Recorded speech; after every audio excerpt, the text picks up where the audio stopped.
When I was 13, I used to stand in front of the bathroom mirror in our small three-bedroom house on Hawthorne Street and try to understand why I felt more like the reflection than the person brushing his teeth. I'd push my brown hair behind my ears the way I'd seen my mother do 1,000 times, tilt my chin slightly upward the way she did when she was thinking, and for just a few seconds, I would swear I was looking at a stranger who somehow knew me better than I knew myself. That feeling lasted all of 2 seconds before I would hear my father's heavy boots on the stairs and I'd snap back into being the boy I was supposed to be, the boy with the messy hair and the gap-toothed grin and the habit of cracking his knuckles when he was nervous. I didn't have a name for what I was feeling back then. I didn't have the vocabulary. I just knew that when I was pretending to be someone else in that mirror, the knot in my chest finally loosened, and when I stopped pretending, it tightened again, hard, like a fishing line being pulled by something deeper than I could see. My name is Theo. I should probably start there, because the person telling this story isn't quite Theo anymore, although parts of Theo remain, the parts that matter most, the parts that love old jazz records and too salty ramen and bad puns about clocks. I was named after my great-grandfather Theodore, who was a quiet man who kept bees and never raised his voice, and who, my mother once told me in the kind of soft voice she reserved for telling me things she worried would hurt me, had also been someone who never quite fit the shape of the man the world wanted him to be. I didn't know what she meant by that until I was much older, but I remembered it. I tucked it away in the back of my mind the way you tuck away a gift you don't want to open yet, because you're afraid of what might be inside. I have a younger sister, Lily, who was 9 when I was 13, and who was the kind of child who could make anyone laugh without trying. She had these enormous brown eyes that always looked like they were about to burst into a cartoonish waterfall of tears, but she almost never cried because she was too busy being delighted by something. She loved butterflies. She collected them in a little notebook. She had pages and pages of drawings, some good and some terrible, all of them labeled in her careful 7-year-old handwriting. Lily didn't know any secrets yet. Lily still believed that mommies and daddies were infallible, that brothers were supposed to be a certain way, and that grown-ups always knew what they were doing. I envied her. I was 13, and I had already lost most of that. My mother, Elena, was the kind of woman who other mothers either loved or quietly resented because she had a way of being right about things without ever being mean about it. She taught 2nd grade. She wore her dark hair in long braids that she would twist into a bun on top of her head when she was grading papers. She kept a small succulent on the kitchen windowsill that she had named Mr. Whiskers for reasons I never understood, but would defend with my life if anyone ever questioned. She was the one who noticed things. She was the one who noticed when a kid in her class stopped eating lunch. She was the one who noticed when a parent was coming in too tired to be a parent that day. She was the one who noticed things about me, too, long before I was ready for anyone to notice them. My father, Marcus, was harder to describe. He wasn't unkind. He was just certain. Certain about how boys should hold their shoulders. Certain about how boys should greet other men with direct eye contact and a firm handshake. Certain about the kind of son he had because he had decided the kind of son he had, and he never revisited decisions. He worked in insurance. He was good at his job. He liked to watch football on weekends, and he liked to talk about football in a way that made it sound like a philosophy class. He wasn't cruel. He just didn't understand. He didn't understand that the way I stood with my feet turned slightly inward, the way I held my hands clasped in front of me when I was listening instead of shoved in my pockets, the way I instinctively folded the laundry the way my mother did instead of the way he did, those weren't preferences or habits. Those were pieces of someone else trying to become visible through the boy I was supposed to be. I want to tell this story right, because for a long time I told it wrong. I told it as a tragedy. I told it as a story about a kid who was broken and a family that didn't know how to put him back together. That wasn't true. The truth is messier. The truth is that my family was already trying, in their imperfect, scared, loving way, and I just didn't have the words yet to help them try better. The first time my mother caught me wearing one of her blouses, I was 12, and I had crawled into her closet while she was making dinner. I had on this moss-green blouse with tiny pearl buttons that she only wore to parent-teacher conferences because it made her feel serious. I held it in front of me in the mirror, and I was wearing it over my t-shirt like a tent, just the top half, and I was tilting my head and imagining what it would be like to actually button it up, to actually have it resting against my collarbones the way it rested against hers. I was so absorbed that I didn't hear her come up the stairs. I didn't hear her footsteps on the carpet. I didn't even hear her quiet knock on the door frame. I just saw her reflection appear behind mine in the mirror, and the look on her face was something I had never seen before, something that wasn't anger, and wasn't surprise, and wasn't exactly fear, but was a complicated mix of all three with something else underneath, something I would only later recognize as recognition. She didn't yell. That was the first thing that surprised me. She didn't say my name in that tight voice she sometimes used when I had done something she really didn't approve of, like the time I had tried to cook spaghetti and had set the pot on fire. She just stood there for a moment, looking at me in the mirror, and then she said, in a voice that was almost gentle, "That color looks nice on you." And then she left the room. And then I stood there with the blouse still clutched in my hands, and I felt the strangest mixture of being seen and being terrified. Because being seen is the most dangerous thing that can happen to a secret, and my secret had just been seen for half a second by the one person in the world whose opinion I couldn't survive losing. I put the blouse back.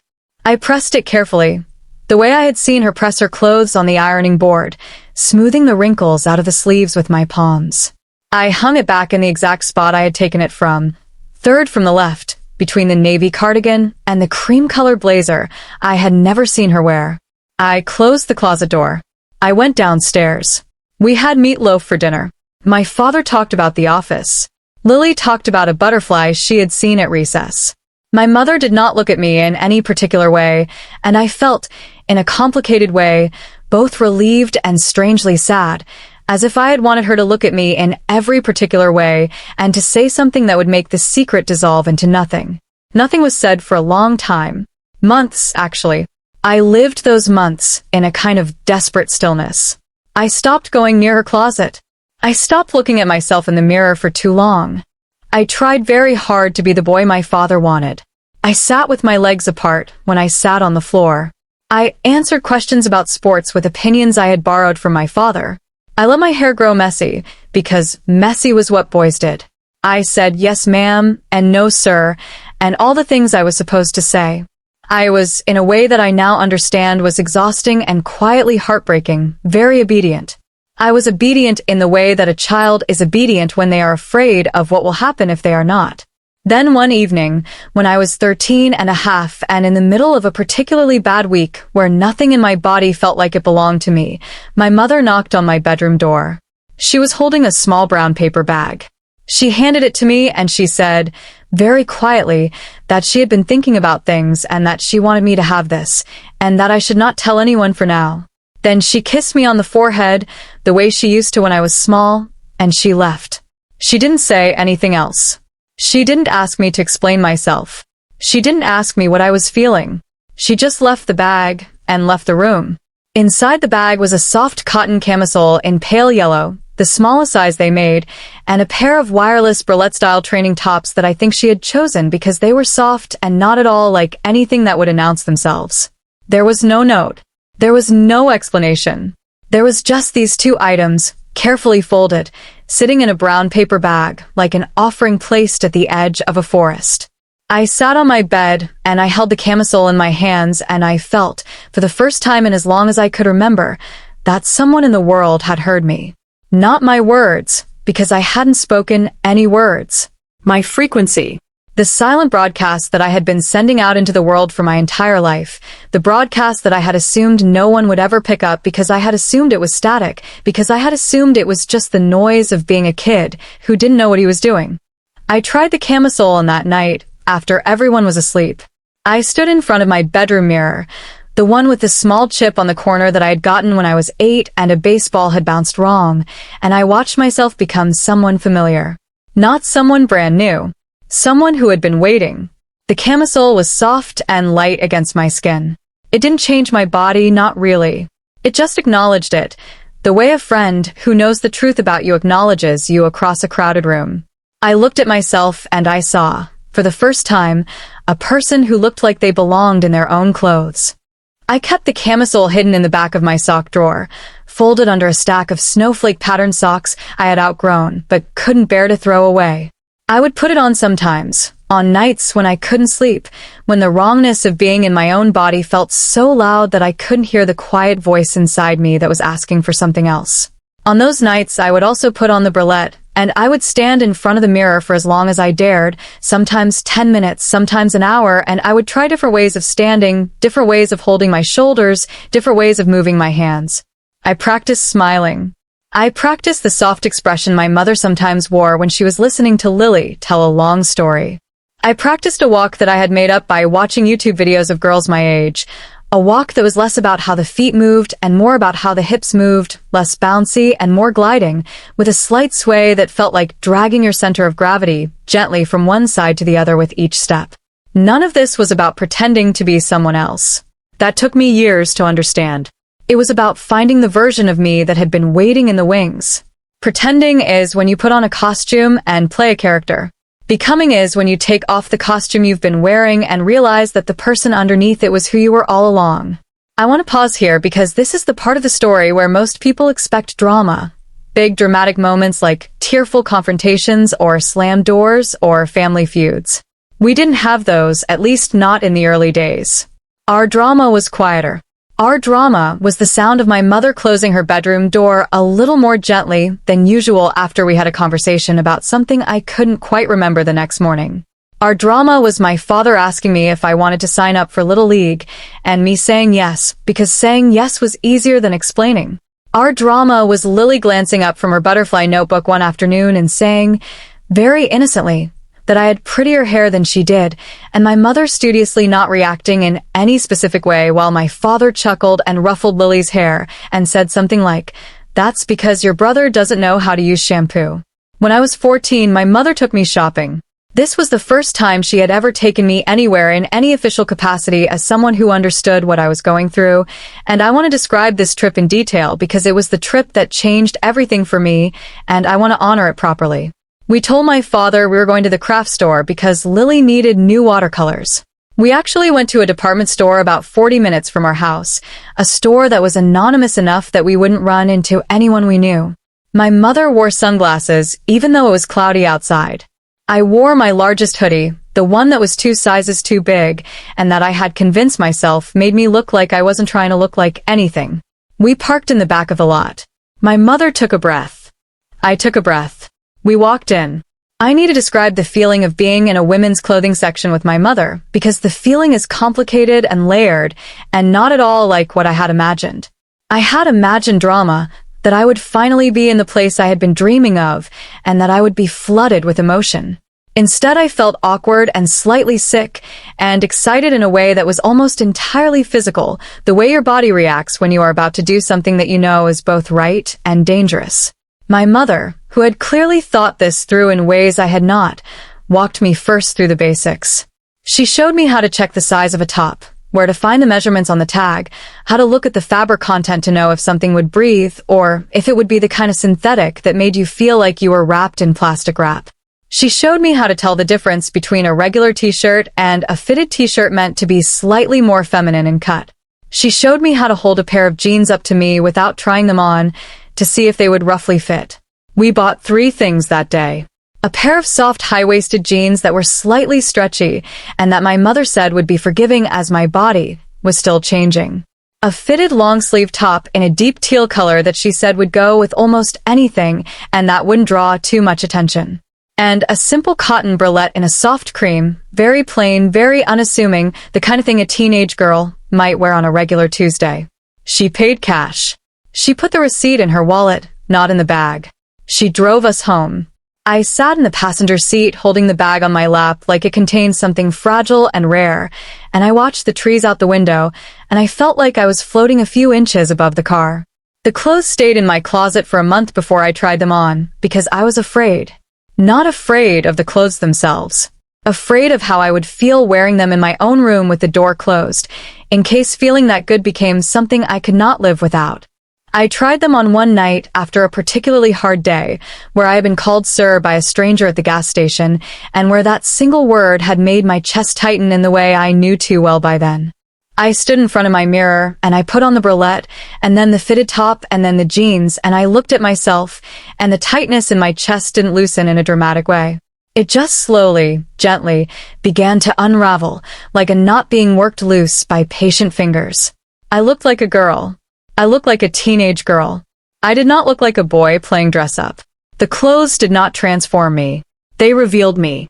I cried that night for the first time in a long time, but quietly, so my parents wouldn't hear. I cried because I didn't want the feeling to end. I cried because I was terrified that when I took the clothes off, I would lose the person they had let me meet. I cried because I knew, with a certainty that felt almost cruel, that I could not take the truth back into the closet with me. In the months that followed, my mother and I developed a quiet rhythm. Once a month, we would go somewhere. We rotated stores, so we wouldn't be recognized. We always had a story prepared for my father, the craft store, the mall for Lily's dance recital shoes, the home goods store because we needed a new trash can. My mother was, I realized with an admiration that grew every month, extraordinarily good at lying by omission, because technically nothing she was telling my father was untrue. She was simply not telling him everything. I grew my hair out. This was not something I had planned. It just happened, the way hair does when you stop getting it cut every 6 weeks. My mother started buying me hair products that were technically unisex, but that she had clearly chosen because they smelled like things teenage girls would want, light floral scents, vanilla undertones. She taught me how to take care of my hair, so it would grow out healthy instead of scraggly. She taught me how to use conditioner, which I had previously thought was a woman-only thing, and which turned out, when used correctly, to be one of the great small pleasures of being alive. My hair grew past my ears, then past my chin, then almost to my shoulders. My father made a comment once about how I was starting to look like a young man, by which he meant a young man with longer hair than usual. My mother said that longer hair was in style right now. My father, who watched football and not the styles, accepted this. I want to talk about what it felt like the first time I wore clothes outside of my room, the first time I felt the wind on my legs through a skirt. I was almost 15. My mother had bought me a simple denim skirt, dark wash, knee-length, that she said was the kind of thing she would wear herself, that she would not look at twice if she saw a teenager wearing it on the street. I was so nervous that morning that I ate breakfast without tasting it. I asked my mother, repeatedly, if she was sure we should do this. She said she was sure. She said she had thought about it a lot. She said there was a small park 2 towns over that had walking trails that were mostly empty on weekday afternoons, and that we could go there and that we could just walk, and that if anyone looked at us we would just keep walking. We got in a car. We crossed 2 town lines. We arrived at the small park with its mostly empty walking trails. My mother parked. She looked at me. I looked at her. She said, very calmly, that we didn't have to do this. I said very quietly that I wanted to. We got out of the car. We walked. The feeling of being in a skirt in public for the first time is not something I can compress into a sentence. I felt the denim shift against my legs as I walked. I felt the slight breeze where my legs had never felt a breeze in that way before, the air moving freely along skin that was usually covered by jeans or sweats. I felt my hair moving in the wind, brushing against my cheek, light and weightless. I felt exposed, but in a way that I had wanted for a long time, the way an animal feels exposed when it steps out of a shelter into a clearing where it is finally allowed to be seen. I felt every step. I felt the ground under my shoes in a different way because the way I walked felt different, because walking in a skirt felt different than walking in pants, more upright, more aware of the small muscles in my core that held me steady, more gliding and less striding. My mother walked beside me and did not say much, but she did one thing that I will never forget.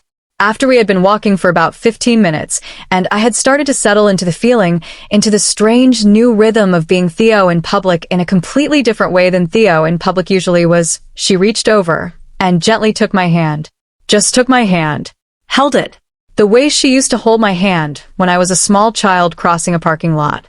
We walked the rest of the trail like that.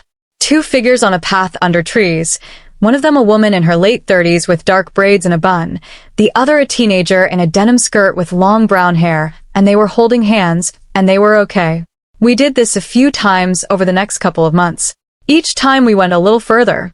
Each time we tried something slightly new, I would wear a slightly more prominent top. I would try wearing my hair down. I would practice the walk I had been practicing in my bedroom. My mother would tell me what worked and what didn't in the calm, observational way she used to tell me what worked and what didn't when I was trying to learn cursive in 3rd grade. She would say things like, "The skirt length is good for someone trying to be noticed but not stared at. Maybe a ½ inch shorter next time would feel a little more youthful on your frame." She would say things like, "Your hair is beautiful, but you keep tucking it behind your ears because that's what you did when it was short. Try letting it fall forward a little. See how it naturally parts. That's your real part. That's where it wants to go." I want to also be honest about the parts that were hard, because the hard parts are part of the story, and not honoring them would make the whole thing feel like a fairy tale. And this was not a fairy tale. This was a person finding themselves, and the finding came with moments that hurt. There were moments where my mother and I would come home from one of our outings, and I would go to my room, and I would just sit on my bed, and I would feel the enormity of what I was doing. I would think about my father. I would think about what he would say.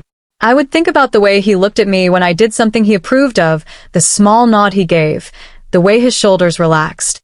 I would think about losing that. I would think about how much I had built inside me to try to keep that small nod, how much of my daily life was structured around earning that small nod. I would think about Lily, about the fact that if my father found out, Lily would have to live in a house with a brother who had been turned into something else in her parents' eyes. I would think about school. I would think about the boys in gym class. I would think about everything. There were also moments where my mother would look at me with a question in her eyes. Not a question she would ask out loud, ever, because she was too careful for that, but a question that was in the slight tilt of her head, in the way she would pause for half a second before answering something I had said. She was asking, I think, how far this should go. She was asking if what I needed was to express this part of myself in private, in short bursts, in safe outings, or if what I needed was to actually live as the person I was always meant to be, in every moment, in every place. She was asking because she didn't know the answer, and she was honest enough to admit that she didn't know the answer, and she was wise enough not to make me pretend that I knew either. What I want to say is this. She never pushed me either direction. She never said, "You should come out." She never said, "Maybe this is just a phase." She never said, "It's okay to be like this at home, but not okay to be like this in public." She just kept showing up. She kept the door open. She kept the car warm. She kept the brown paper bags arriving in my room on quiet evenings, each one a slightly bigger step than the last one. She did the thing that I now believe is the most loving thing a parent can do for a child who is struggling with something enormous and quiet and personal. She made space. I want to tell you about the day my mother and I went to get my ears pierced. I was 14 and a half. I had been asking for a long time in small ways, hinting by looking at earrings in store windows, mentioning that I thought small silver hoops looked nice, dropping comments about how a friend of mine from school had gotten his ears pierced. My father had said no to me directly once because he thought ear piercings on boys were too much. My mother, hearing this, had said nothing at the time. But the next weekend, she made a girls' day of it. She told Lily they were going to get Lily's ears re-pierced because Lily had let her previous piercings close up. She said I could come if I wanted to. Lily was delighted. I was terrified. The piercing place was small and clean and had a kind of worn-in lavender scent in the air that felt calming. The woman who did the piercings was older, maybe in her 60s, with short silver hair and hands that moved with practiced calm. She looked at Lily with warmth. She looked at me with something similar but slightly different, something I would later understand as the look of someone who has seen a lot of teenagers, and who knows when a teenager is doing something safe and when a teenager is doing something brave. She asked if I wanted one hole in each ear or two. I stammered that one was fine. She asked what I was thinking. I said, maybe small silver studs. She nodded.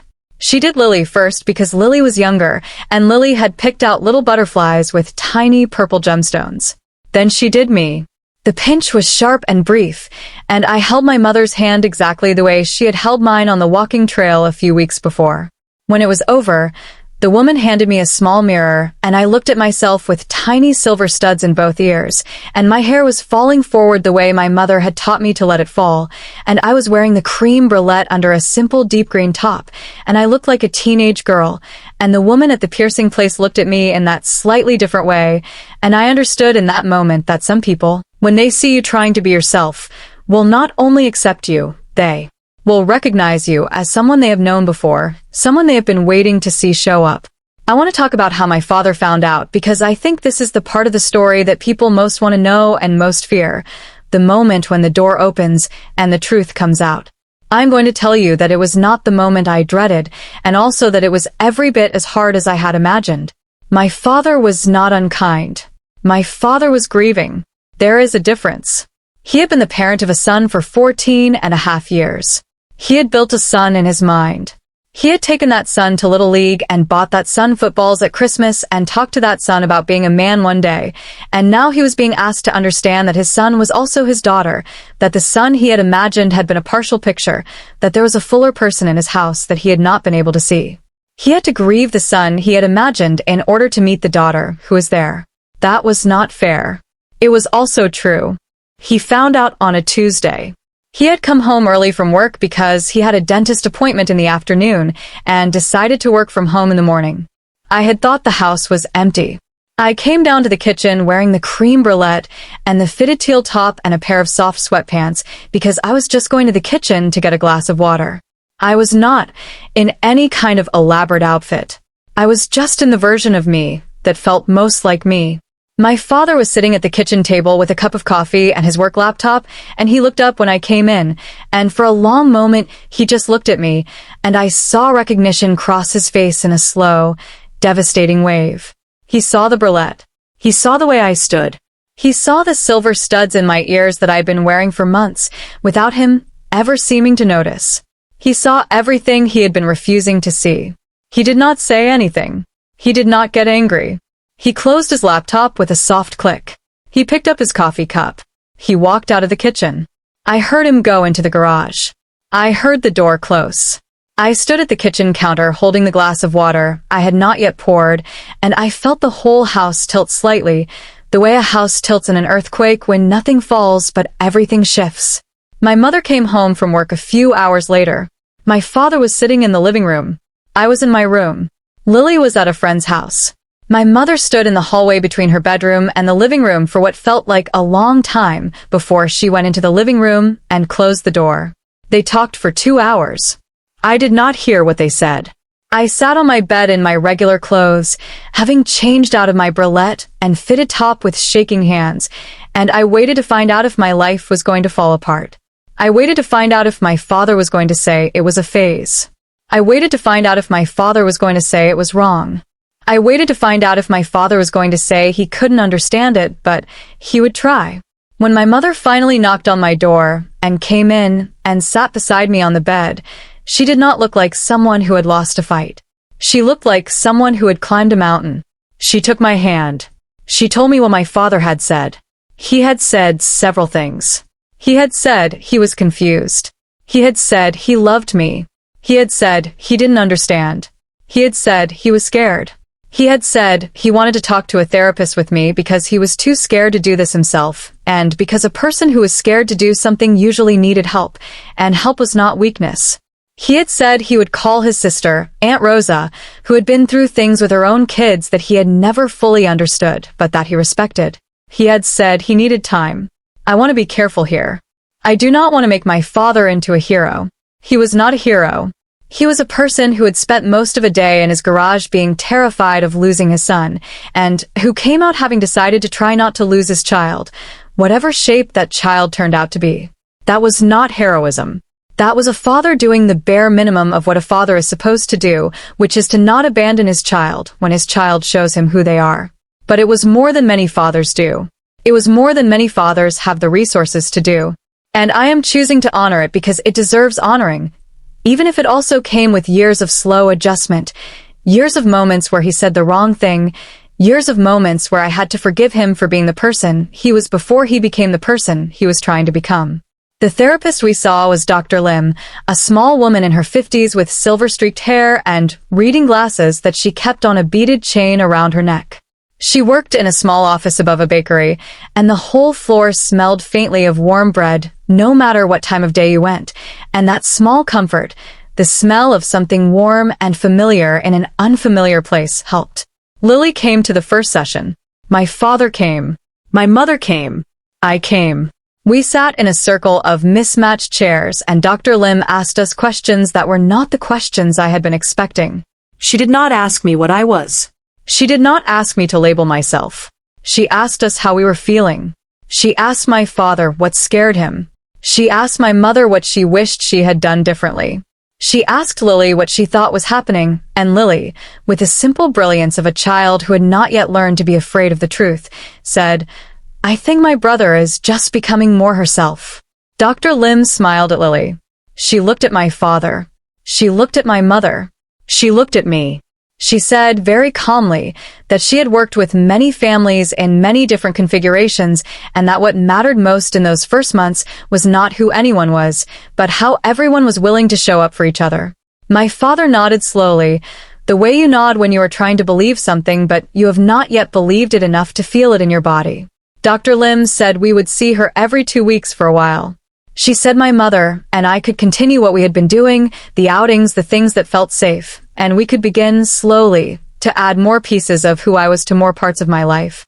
I want to tell you about the first day I went to school as myself, because this is the day that frightens most people the most, the day of being seen by everyone you know, the day the secret dissolves into the world. I am going to tell you that it was not the day I thought I would have. I am going to tell you that I had been planning it for months, that my mother and I had been preparing, that we had been picking out outfits and practicing my walk and discussing how to handle questions and how to handle stares. I am going to tell you that I had been terrified, and also that I had been unable to wait, those two feelings existing at the same time, both completely real, completely pulling at me, the terror saying don't, the not waiting saying please. What happened was not the big dramatic reveal I had imagined.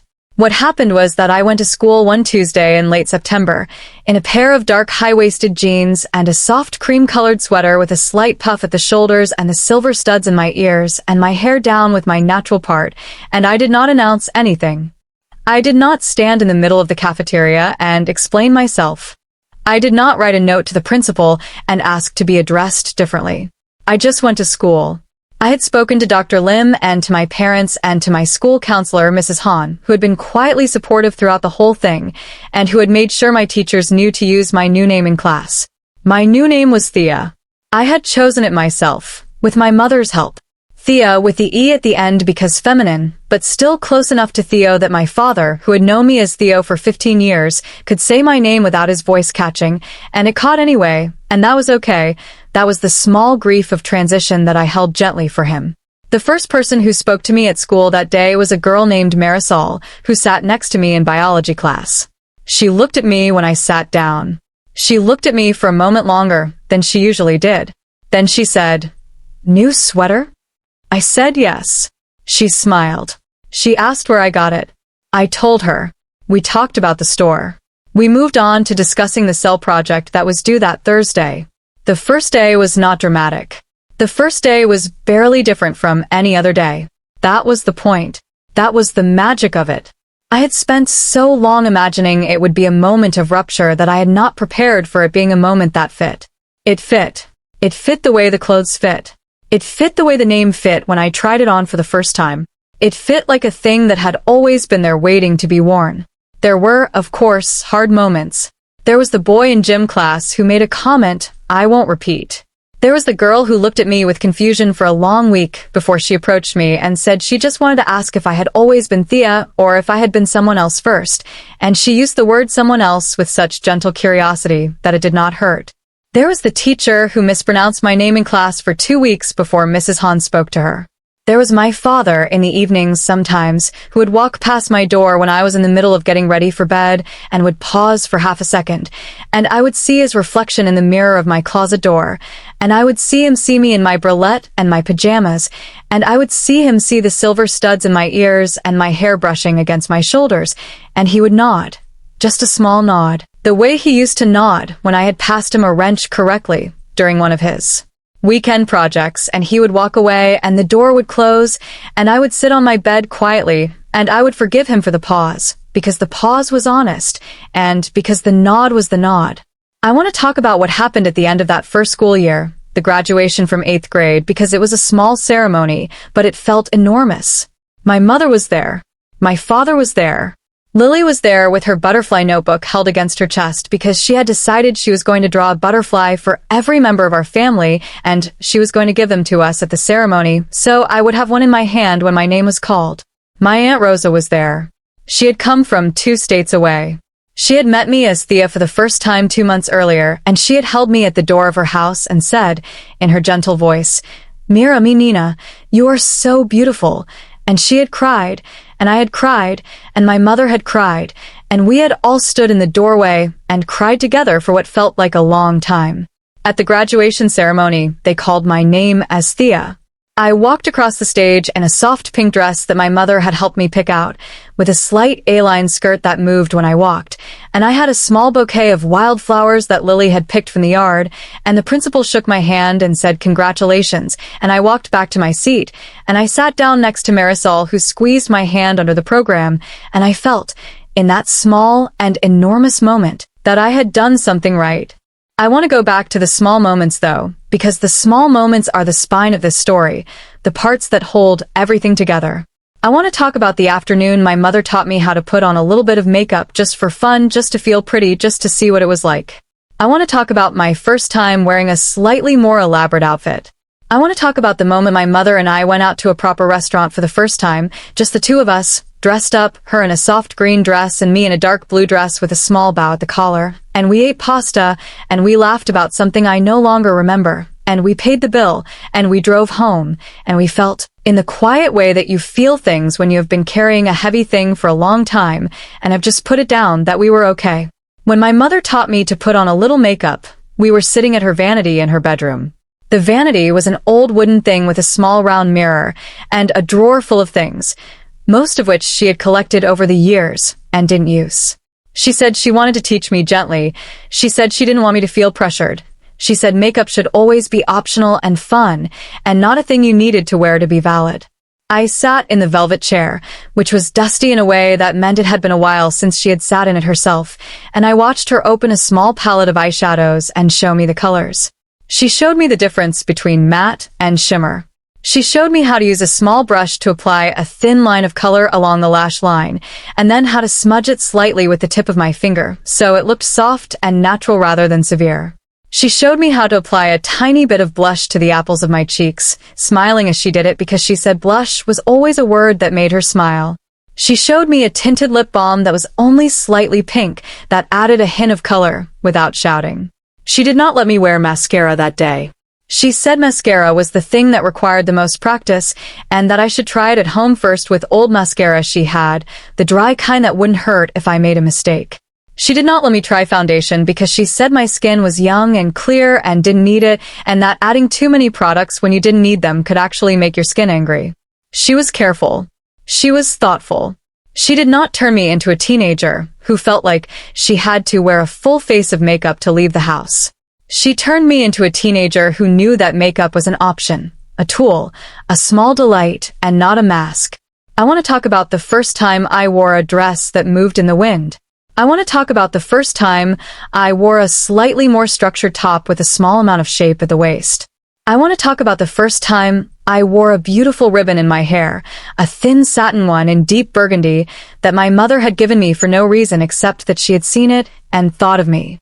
I want to talk about the first time I wore a small pair of delicate earrings that weren't studs, but tiny thin gold hoops that my mother had found at a thrift store. I want to talk about the first time I wore perfume, a tiny bottle of something light and citrusy that my mother had gotten for me with a little bow on the box. All of these firsts were not the kind of firsts that happen at a single dramatic event. They were the kind of firsts that are scattered through a long period of time, that come on Tuesday afternoons and Sunday mornings and random evenings when there's nothing else going on. They were the kind of firsts that accumulate. They were the kind of firsts that turn a person into a fuller version of themselves. Lily drew me a butterfly for the graduation ceremony. She drew it carefully in colored pencil, with a body that was slightly too long and antennae that were slightly too curly, and the wings were a kind of royal blue that I had not seen in real butterflies but that I thought suited me. She wrote Thea at the bottom in careful letters. She put it in a small frame she had made at school. That frame sat on my dresser for years. It sits on my dresser now, in the apartment I share with a roommate who is one of my closest friends, who knew me before I was Thea, and who introduced me to my now friend Marisol all those years ago. My dresser has small things on it. It has the picture frame with the butterfly. It has a small succulent that I have named Mr. Whiskers Jr. It has a small vase with a dried flower that my mother pressed for me from the bouquet Lily had picked for graduation. It has a bracelet that my father gave me on my 16th birthday after a year of slow and imperfect adjustment, with a small note inside the box that said, "For my daughter, I love you. I'm learning." I want to talk about my father more because he is central to this story, even though he is not the one who taught me what to wear, or how to walk, or how to do my hair. He is central because his love was the harder love. His love was the love that had to be unlearned before it could be relearned. His love was the love that came with a long and painful education, the love that required him to sit in a therapist's office and admit he had been afraid, the love that required him to read books that made him uncomfortable, the love that required him to apologize to me one evening after a particularly bad conversation in which he had used the wrong name without thinking and I had quietly corrected him, and he had snapped at me, and we had both gone to our rooms and not spoken for 2 days. He apologized the way men of his generation apologize, with too much formality, with too much careful framing, with too much, "I want to say something if you'll let me." He apologized by holding out a small note he had written and was too embarrassed to say out loud. He apologized by taking me out for breakfast the next morning, just the two of us, and by ordering something sweet and not commenting when I ordered a sweet thing too. He apologized by learning to say Thea in his characteristic slow and deliberate way, in which the name had weight and was not a placeholder for the name he had previously preferred. He did a lot of apologizing over the years. He also did a lot of showing up. He showed up to my 8th grade graduation. He showed up to parent-teacher conferences and addressed my teachers using my new name in the slightly awkward way that fathers of his generation have when they are trying to be respectful of something they don't fully understand, but that they have decided to support. He showed up to my first school dance, where I went in a soft lavender dress with my hair in a low ponytail that my mother had helped me with, and he told me I looked beautiful in a voice that cracked a little and that I will remember for the rest of my life. He showed up to my quinceañera, which my mother and Aunt Rosa had organized for me as a kind of belated coming-of-age celebration, with a small gathering in our backyard, and a cake with lavender frosting and a tiara that Lily had insisted was an essential element, even though I had been uncomfortable with it at first, but that ended up making me feel, in a strange and lovely way, very special. He showed up. He continued showing up. He continued being imperfect about it. He continued being a work in progress about it. He continued being my father. I want to talk about the day I realized my mother had also been transformed by all of this, because that is an important part of a story like this that often gets overlooked. My mother had been a person who raised her family, who taught 2nd grade, who kept a home in a particular way, who had a particular way of being in the world. And then she had a child who needed something she had never imagined she would need to provide, and she had to become a different mother, a more complicated mother, a mother who had to lie by omission to protect her child, a mother who had to navigate between her husband and her child, a mother who had to learn things she had never needed to learn about gender and identity and expression, and what it means to support someone through something enormous without being asked to. She became a person who knew what it was to hold a child's secret and slowly, gently, help that child let it out. She became a person who understood that love is not just a noun but also a verb, an action, a choice you make over and over again on Tuesday afternoons and Sunday mornings and random evenings when there's nothing else going on. She became a person who understood that the bravest thing a parent can do is not always having answers, but being willing to walk the road with their child while the answers are being discovered. She took me to a therapist who specializes in gender identity work with teenagers, Dr. Reyes, who I saw in addition to Dr. Lim for a while. Dr. Reyes helped me understand the words for what I had been feeling for years. She helped me understand that my relationship with my own gender was not something that had to be fixed or discovered in a single grand revelation, but something that I could explore for as long as I needed to explore it, in whatever direction it went. She helped me understand that femininity, for me, was not about becoming something I had not been, but about becoming all of what I had always been. She helped me understand that the discomfort I had felt for years was not a disorder, but the natural consequence of living in a body that had been disguised for me rather than chosen for me. My mother sat in the waiting room during those appointments, and she read parenting books that Dr. Reyes had recommended, and she took notes in a small notebook that she kept in her purse. She took notes the way she used to take notes when she was in college, small careful observations that she would later bring up with me in quiet conversations in our kitchen over mugs of tea, the kitchen that had always been a place where the family told its truths. I want to talk about the friends who came into my life through all of this, because friendship is part of any coming-of-age story, and this is a coming-of-age story. Marisol is one of those friends. Marisol was the first friend I made who knew me as Thea, who did not know Theo at all, who met me in the way most of my high school classmates would meet me, as a teenage girl with long brown hair and silver studs in her ears, and a quiet way of speaking. She did not know my history. She did not know my story. She knew me as Thea, and that was, in a way that is hard to explain, the most liberating thing that could have happened. She knew me as me. She did not know me as me with a history, which is a way of knowing someone that is not entirely fair to either person. She knew me as me without context, which is the way most people get to know each other, and it allowed me to feel, for the first time, that I could just be a person. Marisol and I studied together. We went to movies together. We had long conversations about nothing and about everything. She was the friend who taught me how to do my own mascara properly, because she had been doing her own mascara for years. She was the friend who told me to stop reading 3-star reviews about certain makeup products, because she said reviews were ruining my relationship with my own reflection. She was the friend who understood, without my having to explain, that sometimes I needed to be alone with my own dramatic internal narrative, and she did not take it personally when I disappeared for a while.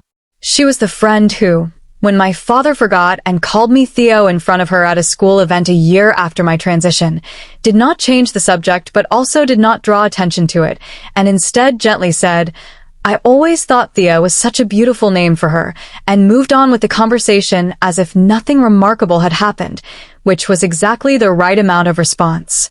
I want to talk about my relationship with my body, which is the part of the story most people want to know and most people are afraid to ask about because they have heard that this kind of story is sometimes told in ways that put the body at the center, and I want to be very clear that my body was not at the center of this story. My body was the place where the story happened, the way a stage is the place where a play happens, but the play was not about the stage.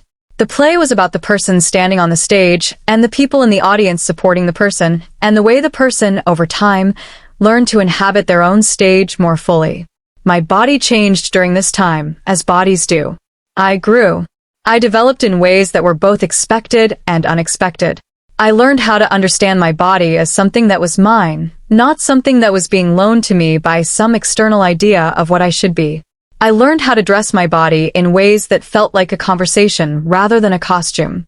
I learned that certain cuts of jeans sat differently on my hips because of my hips, and that those jeans looked fine, even better than fine, and that learning to love the way pants sat on my body was a small but meaningful act of rebellion against the idea that my body had to be a certain way in order for my identity to be valid. I learned to swim in the public pool in the town over, wearing a one-piece swimsuit that my mother had helped me pick out. I learned to wear a t-shirt at the beach without being self-conscious about the small differences between my body and the bodies of the other teenage girls around me. I learned, slowly, that being seen in my body was not the same as being reduced to my body, that being perceived as a teenage girl in a teenage girl's body did not mean that the teenage girl in the body had to perform femininity in any particular way, and that femininity, for me, was a relationship, not a costume. I want to talk about what I wear now because I do still dress in a way that expresses femininity because that is who I am, and because pretending I don't would be a different kind of pretending. I wear mostly jeans and tops and dresses in soft colors. I wear my hair in a low bun or down, or in a small ponytail depending on the day. I wear my silver studs almost every day, the same ones my mother and I got for me when I was 14 and a half. I wear the bracelet my father gave me on my 16th birthday often. I keep Mr. Whiskers Jr. on the windowsill of my apartment. I keep the butterfly picture frame on my dresser. I keep a small photo of my mother and me from my quinceañera in the back of my wallet because when I'm having a hard day, it reminds me that I've been loved in ways that not everyone gets to be loved, and that being loved in those ways is not something I should take for granted. I want to talk about what it was like the first time my mother and I went to a clothing store and shopped together like just two women shopping. I was 16. We went to a small boutique that sold soft vintage dresses. We tried on dresses. She tried on dresses and asked my opinion. I tried on dresses and asked hers. We took selfies in the fitting room mirror and laughed at ourselves for taking selfies in the fitting room mirror. We bought two dresses, one for her and one for me, in colors that we both liked, mine in a soft dusty blue and hers in a soft olive green. We had lunch at a small restaurant nearby, and we got the same thing, a soup and a half sandwich, and we pretended we had been planning it that way. I want to talk about the day my mother told me she had known for years, long before I had ever tried on her blouse, that something was different about me. She told me this one afternoon when we were sitting in her kitchen, both of us drinking tea, after I had been Thea officially for almost a year. She told me she had known because of small things. She had known because of the way I sat cross-legged on the floor, unlike most boys. She had known because of the way I cried at certain movies in ways that seemed more like girls she knew. She had known because of the way I helped her with laundry without being asked. She had known because of the way I held babies when they were placed in my arms, with a gentleness that she had rarely seen in her male friend sons. She had known because of the way I drew flowers in the margins of my notebooks when I was bored, in a way my father had never done. She had known because of the way I had looked at her closet that day, years before, when I had thought no one was watching. She had known because of the way I had looked at her. She told me this, and I cried a little, and she held my hand, and she said that she had not known what to do about it, that she had not known how to bring it up, that she had been afraid of how my father would react, that she had spent years being afraid of how everyone would react. She told me that her decision to give me the camisole that night had not been a sudden one but a long-coming one, the conclusion of a long process of learning to trust herself and to trust her child and to trust that the love she had for me was bigger than the fear she had of being wrong. I cried for a long time that afternoon. I cried because my mother had been my first witness. I cried because she had held the truth of me for years before I had been brave enough to hold it myself. I cried because she had walked the long road of being a parent to a child whose truth was bigger than she had been prepared for, and she had not run away. I want to talk about my quinceañera more because it deserves its moment. It was a small gathering, as I said, in our backyard. There were maybe 25 people. There were family members and a few close friends, including Marisol, who wore a pale green dress and who helped me with my hair that morning because my mother was busy with a cake. There were my Aunt Rosa and her husband and their adult kids, who treated me as their niece without a moment of confusion and who all brought small gifts that they had thought carefully about. There was Dr. Lim and her wife, who had become family to us over the years. There were my mother and father, who danced together briefly to a song that had been theirs from before I was born. There was Lily, who was 12 by then, and who refused to wear a dress, and instead wore a soft button-up shirt and dress pants, and laughed about how we were two Thea-flavored kids in one family with different flavor profiles. I wore the dusty blue dress that my mother and I had bought at the boutique. I wore my silver studs and the small gold hoops my mother and I had found at the thrift store.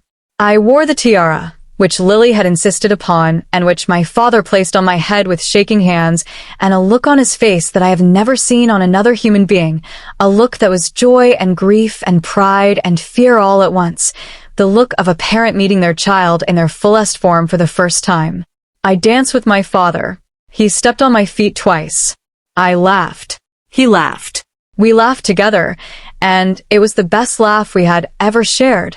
I want to talk about what my mother said to me that night, after most of the guests had left, after Lily had fallen asleep on a lawn chair with her head on a folded blanket, after my father had gone inside to clean up the dishes, because cleaning up was his way of processing large emotions, and he had been processing large emotions all evening. My mother sat beside me on the lawn and she said, very quietly, that she was proud of me. That she was proud of me, not because of anything I had accomplished, but because of who I had become.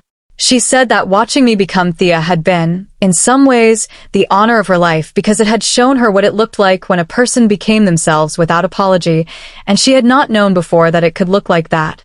She said that she was sorry for every year she had been afraid, sorry for every moment she had hesitated, sorry for every small opportunity she had missed to tell me that she saw me. She said that she would keep trying to see me for the rest of her life, even on the days when seeing me was hard, even on the days when my own journey took me somewhere she had not expected. She said that loving me was not something she had ever chosen. It was something that had happened to her when I was born, like a wave that had crashed onto a beach and had not left. I want to tell you what I want for the future of this story, because this is the part of a story that often gets cut off and that I want to leave space for. I want for what happened to me to happen for more kids. I want for what my mother did for me to be the model for what other parents can do for other kids, not because my mother did it perfectly, because she did not, but because she did it with love and steadiness and a willingness to be wrong sometimes, and a willingness to keep showing up after being wrong. I want for the resource that my parents eventually found, Dr. Lim and Dr. Reyes and Mrs. Han and my Aunt Rosa, to be the kind of resource that every parent finds, no matter where they live, no matter how much money they have, no matter how scared they are. I want for the boys who feel like I felt to know that what they are feeling is not wrong. I want for them to know that there is a person on the other side of the feeling who loves them, who is waiting to be asked to help them, who has been watching for years the way my mother watched me for years, who has noticed the small things, who has been holding the truth of you in their own heart until you are ready to hold it in your own. I want for them to know that bravery is not always a single grand gesture. Sometimes bravery is putting on a different shirt on a Tuesday afternoon and going to school as yourself and answering questions about the cell project in biology class. I want for the mothers, especially the mothers like mine who are not sure what to do and who are scared of doing the wrong thing and who want to protect their children from the world, but who also want to let their children become themselves, to know that the world is full of small kindnesses that they cannot see, but that are waiting for their children, just like the small kindness of a stranger at a piercing place was waiting for me. I want for the fathers, especially the fathers like mine, who did not understand at first and who were terrified of what their child's truth meant for the world they had built, to know that the world they had built can hold more than they think it can. I want for them to know that the small nod of acceptance, the nod that comes after a long pause, is the most powerful thing they will ever give their child. I want to also be honest about the parts of the story that are still difficult, that are not yet resolved, that will probably never fully resolve. I am still figuring out who I am. I am 23 years old now, and I am still figuring out who I am. I am still trying new names for myself in private, trying new styles of dress, trying to understand the relationship between my body and my clothes, between my body and the world, between my body and the people who love me. I am still having conversations with my father that are hard. I am still having conversations with my mother that are hard. I am still having conversations with myself that are hard on bad days, when my reflection in the mirror doesn't quite match the person I feel like inside. I am still on some days afraid. Afraid of being misjudged. Afraid of being mistreated. Afraid of being the subject of conversations in which I am referred to as someone going through a phase, as someone confused, as someone who will eventually return to the default that the world finds more comfortable. I am still, on some days, holding the weight of knowing that I am statistically more likely to be hurt, more likely to be left out, more likely to have doors closed in my face because of the simple fact that I did not stay the person the world expected me to be. I am also more loved than I have ever been. I am also more myself than I have ever been. I am also more able to be in the world in a way that feels sustainable, that feels like a path I can walk for a long time without losing myself to exhaustion. Those two things are both true. The fear is real. The love is also real. The fear is real. The home I have built, with my family and my friends, and my therapist, and my chosen people, is also real. My mother and I still have our shopping trips. We still go to thrift stores and try on clothes we don't need. We still get terrible takeout and eat it in her kitchen and laugh about something. The brown paper bags have stopped because I am not a child anymore, because I do not need the surprise of small gifts wrapped in paper, because I can buy my own clothes now and choose my own. But the spirit of those brown paper bags lives on in the way my mother still sends me small things in the mail. A hair clip she saw in a shop, a small tube of tinted lip balm she thought I would like, a card on my birthday that says, in her careful handwriting, for Thea, who is becoming more herself every day. I keep one of those cards in the back of my wallet, too, because you can never have too many reminders in a life of small courage. And I keep going. I keep going to work at the small bookstore where I work part-time while I figure out what I want to study. I keep going to coffee with Marisol on Sundays. I keep going to my mother's house for dinner on Wednesdays. I keep going to see Dr. Lim every few months, because the work of becoming yourself is not a project that ends, it is a project that is ongoing, it is a project that requires tending. I keep going to see Aunt Rosa when she is in town, and she always tells me she is proud of me, and she always asks if I'm eating enough, and she always sends me home with a container of something delicious that I didn't ask for, but that I will eat anyway because love is sometimes a dish of food. I keep going. I am not a finished story. None of us are, I think. Even after the dramatic ending that movies sometimes give us, none of us is a finished story. We are all of us in the middle of becoming, in the middle of holding the small loves and the large fears of our lives, in the middle of figuring out who we are in front of the mirror, and in front of the people who have loved us for as long as we can remember. I am in the middle of becoming, and that is okay, and that is the end of this part of my story, the part one I'm willing to tell you for now. There will be more. There is always more. The butterfly picture frame sits on my dresser. Mr. Whiskers Jr. sits on the windowsill. The crescent moon earrings hang from a small dish. The pastel sweater is folded on the chair. The diary with the soft leather cover sits on the nightstand. The book I am reading is open face down on the side table, a habit my mother hates but I have decided to keep. I am in my apartment. The light is coming through the curtains. The air smells like the candle I just blew out, the lavender one my mother gave me for my last birthday, the birthday when I turned 23, and my father called me in the morning and sang happy birthday in a voice that had finally learned the shape of my new name, and my Aunt Rosa sent flowers, and my mother brought over a small cake with buttercream frosting, and Lily, who is now 19 and studying entomology in college, sent a video message from her dorm room explaining why the butterfly she had drawn on my graduation frame was actually an unfortunately accurate rendering of a rare species I had never heard of, and why she thought that irony was beautiful. I am Thea. I am 23 years old.